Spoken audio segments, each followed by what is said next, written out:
સ્વાધ્યાય 9.3 માં example number 6 અહીંયા જો આપણને કીધું છે કે આપેલી આકૃતિમાં ચતુષ્કોણ કયો છે બેટા એ બી સી અને ડી એના વિકર્ણો એસી એટલે એ અને સી આ વચ્ચેવાળી જે લાઈન છે વિકર્ણ છે અને બીજો વિકર્ણ છે બી અને ડી એ પરસ્પર ઓ બિંદુમાં છે એટલે આ વિકર્ણ અને આ બીજો વિકર્ણ અહીંયા જ્યાં છેદે છે ત્યાં બિંદુનું નામ આપવાનું છે આપણે જ્યાં છેદે છે ત્યાં આપણે બિંદુનું નામ આપવાનું છે ઓ બરાબર તો અહીંયા ઓ બિંદુનું નામ આપી દઈએ ઓકે મિત્રો સૌથી પહેલાં જો આપણે ડીથી એમ અને બીથી એન જે બાજુ દોરી છે એ આપણને અહીંયા કીધું નથી પણ આપણે વધારાની એડ કરી છે એટલા માટે સૌથી પહેલાં એ દર્શાવવું પડશે કે આપણે આકૃતિ એટલે કે ચતુષ્કોણ ABCDમાં વિકર્ણ એસી ઉપર બી એન લંબ એસી અને ડી એમ લંબ એસીની રચના કરવી પડશે બરાબર તો સૌથી પહેલાં આપણે એટલું દર્શાવી દઈએ કે ABCD ચતુષ્કોણમાં વિકર્ણ એસી ઉપર એટલે કે વિકર્ણ એસી ઉપર શું કરવાનું છે આપણે કે ડીએમ લંબ એસી એટલે ડીએમ અને આ એસી વચ્ચે કેટલાનો ખૂણો બને 90 અંશનો અને બીજી બાજુ બીથી એન આપણે દોરવાનો છે વધારાનો એ પણ એસીને કેવો હશે મિત્રો લંબ એટલે ત્યાં 90નો ખૂણો બને હવે જો મિત્રો આપણે સાબિત કરવાનું છે એ વસ્તુ વિચારો તો શું સાબિત કરવાનું છે DOCનું ક્ષેત્રફળ અને AOBનું ક્ષેત્રફળ સરખું એટલે DOC એટલે આ આખો ત્રિકોણ અને BOA એટલે કે આ આખો ત્રિકોણ બરાબર તો સૌથી પહેલાં એક કામ કરીએ આપણે આ નાનો ત્રિકોણ એટલે આ દેખાય છે ને ODM અને અહીંયા આ બીજો નાનો ત્રિકોણ OBN અથવા તો BNO અને અહીંયા DMO બરાબર એ બંનેને સરખા સાબિત કરવા હોય તો શું કરવું પડે તો મિત્રો બે ત્રિકોણ હોય તો એના ટોટલ 6 અંગો પૈકી કોઈ પણ 3 અંગ સરખા હોવા જોઈએ તો અહીંયા તમે જુઓ એક આ રેખા છે અને બીજી એક આ રેખા તો મિત્રો જ્યાં ક્રોસ બનાવે ત્યાં સામસામેના ખૂણાને શું કહેવાય અભિકોણ કહેવાય એટલે કે આ ખૂણો અને આ તરફથી આ ખૂણો બંને અભિકોણ કહેવાય તમને ખબર છે અભિકોણના માપ કેવા હોય સરખા હોય તો અહીંયા આપણે કહી શકીએ DOB એટલે કે આવાળો ખૂણો અને બીજું MOD આ ખૂણો સરખા હશે કારણ લખી દેવાનું અભિકોણ છે એટલે આપણે લખવાની શરૂઆત ત્યાંથી કરીએ કે ત્રિકોણ DOM અથવા તો DMO આ કાટખૂણો છે ને વચ્ચે લખવાનું ત્રિકોણ DMO અને ત્રિકોણ BNOમાં આ બંને ખૂણા સરખા છે એટલે કે NOB અને MOD સરખા છે અભિકોણ કહેવાય એટલે તો એક બાબત આપણે સરખી મળીએ હવે તમે જુઓ D થી O અને B થી O એટલે આ બંને ત્રિકોણમાં આ બીજી એક બાજુ છે ને એની વાત કરીએ તો એ તો મિત્રો અહીંયા આપણે સરખી જ આપી છે બરાબર OB બરાબર OD આ બંને બાબત સરખી છે તો એ પણ આપણે લખી દઈએ અહીંયા OB બરાબર OD કેવી રીતે કે પક્ષમાં આપણને આપેલું જ છે અને બીજું તમે વિચારો આ તરફ મિત્રો 90 અંશનો ખૂણો બને એટલે DMC જો 90નો બનતો હોય અહીંયા તો સામેવાળો ખૂણો એ પણ 90નો જ બને કારણ કે એક જ રેખા પર બે ખૂણા રચાય છે બરાબર આ 90 તો આ પણ 90 બનાવવાના મતલબ DMO પણ 90 અને BNO પણ 90 તો અહીંયા લખીએ આપણે ખૂણો BNO બરાબર ખૂણો DMO બંને કેટલા થવાના 90 અંશના થશે તો અહીંયા જો મિત્રો ત્રણ વસ્તુ આપણે સરખી મળી જાય બરાબર કેવું કહ્યું ખૂણો આ ખૂણો અને બાજુ બરાબર તો આપણે એવું કહી શકીએ આને ખૂબાની શરત અનુસાર ખૂબા શરત મુજબ બંને ત્રિકોણ કયા ત્રિકોણ બેટા ઉપરવાળો ત્રિકોણ કહીએ તો DMO વાળો ત્રિકોણ અને નીચેવાળો ત્રિકોણ કહીએ તો BNO વાળો ત્રિકોણ બંને કેવા છે એકરૂપ છે ઓકે હવે આપણે નાના નાના ત્રિકોણ મળી ગયા હવે આપણે આ એક મોટો ત્રિકોણ અને બીજો એક આ મોટો ત્રિકોણ એટલે કે BNA એટલે કે આમથી લખીશું આપણે છતું ANB અને અહીંયા CMD આ બંને ત્રિકોણને સરખા સાબિત કરીએ પછી શું કરીએ આ બંનેને એડ કરી દઈએ અને આ બંનેને એડ કરી દઈએ એટલે આપણું પહેલું પરિણામ સાબિત થઈ જશે બરાબર હવે આ બંને ત્રિકોણમાં જુઓ તો સમાંતર બાજુ કોણ સામસામેની બાજુ સરખી હોવાની તો એ પણ છે M વાળો ખૂણો અહીંયા પણ M વાળો ખૂણો અહીંયા પણ કેવો છે સરખો છે અને આ બંને ત્રિકોણ મિત્રો પહેલે આપણે એકરૂપ કર્યા છે એનો મતલબ શું કે એ ત્રિકોણની બધી બાજુ એટલે આ સામસામેની જે બાકી રહેલી બાજુ છે એ પણ કેવી મળવાની સરખી મળવાની. તો અહીંયા મિત્રો બાજુ ખૂણો બાજુ શરત મુજબ એ પણ આપણે એકરૂપ મળી જશે. તો ચલો હવે આપણે શરૂઆત કરીને લખીએ. હવે CMD એટલે લખીએ ત્રિકોણ CMD અને પેલી બાજુ ત્રિકોણ કયો મિત્રો? ANB. બરાબર, ANB બંને એટલે કે હજુ તો વાત કરવાની છે આપણે માં AB બરાબર CD. કેમ? તાકે સમાંતર બાજુ ચતુષ્કોણ. અરે એક મિનિટ મિત્રો, અહીંયા રકમ આપણે ક્યાંય પણ સમાંતર બાજુ ચતુષ્કોણ કીધો નથી, પરંતુ અહીંયા તમે જુઓ AB અને CD કેવા છે? સરખા છે. બરાબર, તો અહીંયા ડાયરેક્ટ આપણે સમાંતર બાજુની શરત નહીં લખી શકીએ, કારણ કે આપણે કીધું નથી. અહીંયા ડાયરેક્ટ આપણે પક્ષ લખી દઈએ. બરાબર, તો AB અને CD પક્ષ થયો. તમે જો મિત્રો, આ કાટખૂણો છે, કાટખૂણાની સામે બાજુ શું કહેવાય? કર્ણ કહેવાય. અહીંયા પણ કાટખૂણાની સામે બાજુ કર્ણ, તો આપણો કર્ણ થઈ ગયા બંને. બરાબર, હવે બીજી વસ્તુ આપણે જોવાનું છે DM એ પછી લખીએ. બરાબર, કારણ કે આપણે આ બંને ત્રિકોણને એકરૂપ સાબિત કર્યા એટલે એની આ બાજુ અને આ બાજુ સરખી સાબિત થવાની, એ પણ છેલ્લે લખીએ આપણે. બીજું શું લખી દઈએ આપણે? આ ખૂણાની વાત કરી દઈએ. ANB અને DMC બંને સરખા છે. ખૂણો ANB બરાબર ખૂણો DMC બંને કેવા છે?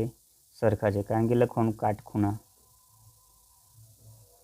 ઓકે, હવે અહીંયા આપણે બે ત્રિકોણ સાબિત કર્યા છે એટલે એકરૂપ સરખા કર્યા છે. એનો મતલબ શું? કે ભાઈ DM બાજુ અને અહીંયા મિત્રો B લખવાનું. સોરી, જો સારું લખીએ તો યાદ આવે મારે ખરું. BNO. બરાબર, તો અહીંયા DM બાજુ અને BN બાજુ પણ કેવી થવાની? સરખી થવાની. તો અહીંયા લખી દઈએ આપણે DM, અહીંયા પહેલાં BM લખીએ. ચલો BN કાઢી નાખીએ મિત્રો. અહીંયા BN એટલે કે આ ત્રિકોણની આ બાજુ અને આ DM એટલે ત્રિકોણની બીજી બાજુ સરખા થવાના. કારણ શું? કારણ કે ત્રિકોણ DMO એકરૂપ ત્રિકોણ BNO છે એટલા માટે. તો અહીંયા જો મિત્રો, આ કર્ણ કહેવાય, આ કાટખૂણો કહેવાય અને બાજુ. તો કાટખૂણો, કર્ણ અને બાજુ એટલે કા ક બાની શરત મુજબ આ ત્રિકોણ અને આ ત્રિકોણ એકરૂપ છે એવું કહી શકાય. તો હવે મિત્રો શું કરવાનું? તો આને આપણે પરિણામ નંબર 1 કહી દઈએ, આને આપણે પરિણામ નંબર 2 કહી દઈએ. બરાબર, તો આમાં ડાબી બાજુ અને જમણી બાજુને આપણે ભેગા કરીશું એટલે DMO અને અહીંયા DMC. બરાબર, તો આ બંને બાજુ ભેગી કરવાની અને આ બીજી બાજુ ભેગી કરવાની એટલે આખો ત્રિકોણ આપણને મળી જશે. એટલે કે AOB અને COD એટલે આ વસ્તુ આપણને મળી જશે. અહીંયા દર્શાવી દીધું છે આપણે સમીકરણ 1 અને 2 અને શું લેવાનો? સરવાળો. તો સમીકરણ 1માં મિત્રો પહેલી બાજુ કઈ છે? તો લખીએ ત્રિકોણ DMO. એમાં સમીકરણ 2 ની પહેલી બાજુ કઈ છે? DMC. બરાબર, અહીંયા જુઓ બીજા ત્રિકોણની બીજી બાજુ એટલે કે BNO પહેલા સમીકરણનો બીજો ભાગ, એમાં બીજા સમીકરણનો મિત્રો બીજો ભાગ, બીજું સમીકરણ બીજો ભાગ ANB. મિત્રો નામ ગમે તે આગળ પાછળ તમારે ત્રિકોણ ઓળખતા આવડવું જોઈએ. ત્રિકોણ છે કયો? ANB કહેશે, BN એ કહેશે અથવા NAB કહેશે. ત્રિકોણ આ જ છે. બરાબર, તો અહીંયા જુઓ આપણે બંને ભેગા કરી દઈએ. DMO અને AMC આ બંને ત્રિકોણનો સરવાળો એટલે શું થશે મિત્રો? DOC થશે. લખી દઈએ ત્રિકોણ DOC બરાબર અહીંયા આ બંનેનો સરવાળો એટલે BOA અથવા તો AOB. અને સાબિત શું કરવાનું છે? AOB છે, આપણે એ જ લખીએ. બરાબર, આ મિત્રો સરખા છે એનો મતલબ એને ક્ષેત્રફળ પણ સરખા થવાનું. તો અહીંયા લખીએ આપણે એરિયા ઓફ ત્રિકોણ DOC બરાબર એરિયા. અહીંયા મિત્રો એકરૂપ બતાવી દઈએ આપણે, કારણ કે બધા એકરૂપ છે વચ્ચે. બરાબર, ત્રિકોણ બીજું ત્રિકોણ કયું થશે મિત્રો? મોટું AOB.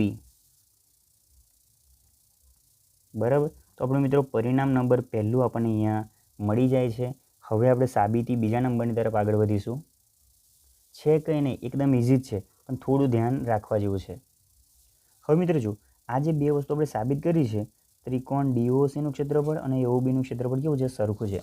તો આપણે એક કામ કરીએ, સરખામાં સરખું ઉમેરીએ તો મિત્રો એનો જવાબ ચેન્જ થાય નહીં. એટલે કે 5માં તમે 2 ઉમેરો અને તો અહીંયા જો મિત્રો આપણે આ જે છેલ્લી સાબિતી છે અહીંયા સૌથી પહેલાં ઉપર લખીએ. જુઓ શું છે, લખીએ આપણે કે ભાઈ એરિયા ઓફ DOC બરાબર એરિયા ઓફ AOB બરાબર. આ છેલ્લે મિત્રો અહીં સાબિત કર્યું છે. હવે બંને તરફ આપણે સરખું વસ્તુ ઉમેરીશું. કયું ઉમેરું જો બતાવું તમને. જો મિત્રો એરિયા ઓફ DOC લખી દીધું આપણે, પછી પ્લસ કરીને થોડી જગ્યા રહેવા દઈએ, પછી પાછું બરાબરનું નિશાન જે છે તે, અને સેમ ટુ સેમ વસ્તુ ઉપર છે એમ જ આપણે લખી દેવાની AOB. હવે જો અહીંયા પણ પ્લસ, આ તરફ પણ આપણે ઉમેરવું પડશે. તો ઉમેરવાનું શું છે? તો જો આપણે સાબિતી શું કરવાની છે? DCB, DC અને B એટલે આખો આ ત્રિકોણ બનાવવાનો છે. આપણી પાસે છે કેટલો? આટલો ત્રિકોણ છે. તો ઉમેરો કેટલો પડશે? આ મિત્રો આ ભાગ ઉમેરવો પડશે ને, આ વાળો ત્રિકોણ. તો COB આપણે ઉમેરવો પડશે બરાબર. આ પહેલાં ત્રિકોણની વાત થઈ DCBની બરાબર. હવે બીજું કયું છે? ACB. તો એમાં પણ મિત્રો આપણી પાસે આટલો ત્રિકોણ છે અત્યારે. અહીંયા જો AOB, એમાં આટલો ઉમેરીએ, આ ભાગ ઉમેરીએ તો બંને સરખું થઈ જાય. તો આમાં પણ આપણે આખો ત્રિકોણ કરવા માટે આ ભાગ ઉમેરવો પડશે. મતલબ બંને તરફ આ ભાગ ઉમેરીશું એટલે આપણું આ કામ રેડી થઈ જશે. તો અહીંયા ઉમેરી દઈએ એરિયા ઓફ ત્રિકોણ કયો બેટા ઉમેરવાનું આપણે? COB બરાબર ને, બંને બાજુ COB બરાબર. હવે જો DOC વત્તા COB, DOC વત્તા COB એટલે આખો ત્રિકોણ બની જશે.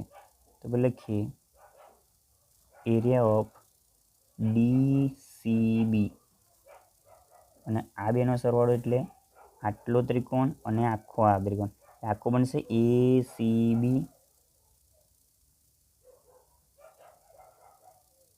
બરાબર. તો આપણું મિત્રો પરિણામ નંબર બીજું અહીંયા મળી ગયું બરાબર. ઓકે, બે પરિણામ આપણા સાબિત થઈ ગયા. સહેજ પણ અઘરું છે નહીં. હવે મિત્રો ત્રીજી બાબત આપણે શું છે?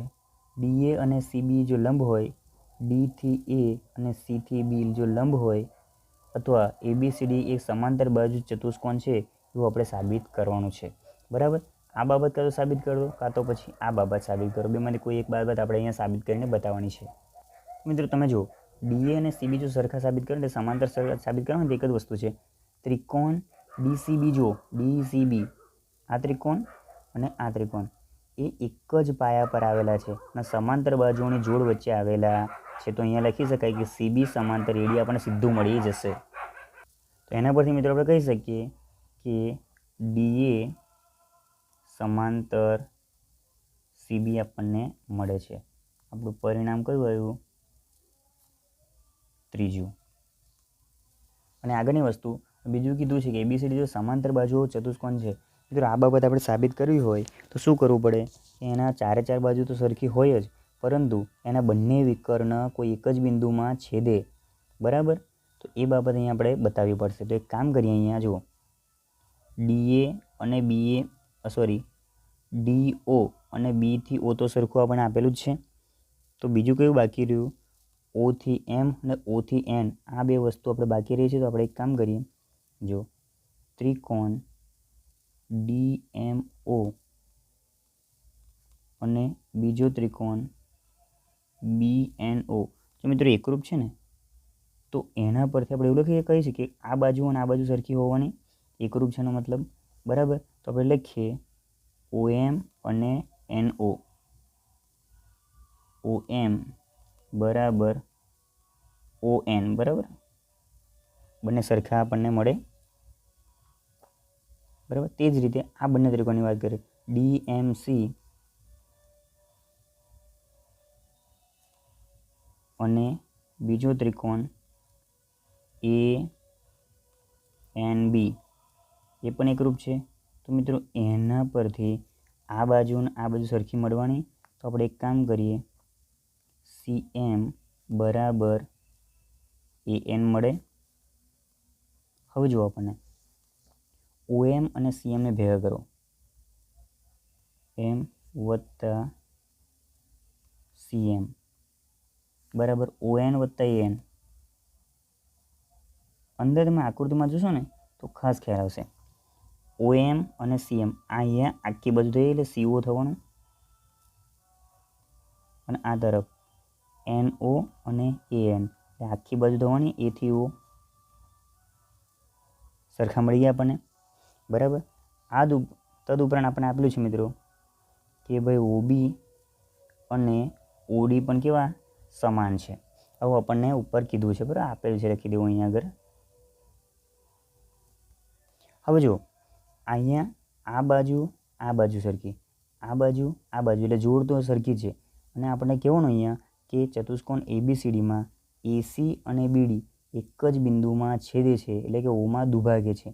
એટલે આના બે સરખા ભાગ થાય અને આના બે સરખા ભાગ થાય, મતલબ બંનેનું મધ્યબિંદુ સરખું છે અને બંને બાજુઓ પણ સરખી છે. એટલે આ છે ચતુષ્કોણ કયો બેટા? સમાંતર બાજુ ચતુષ્કોણ.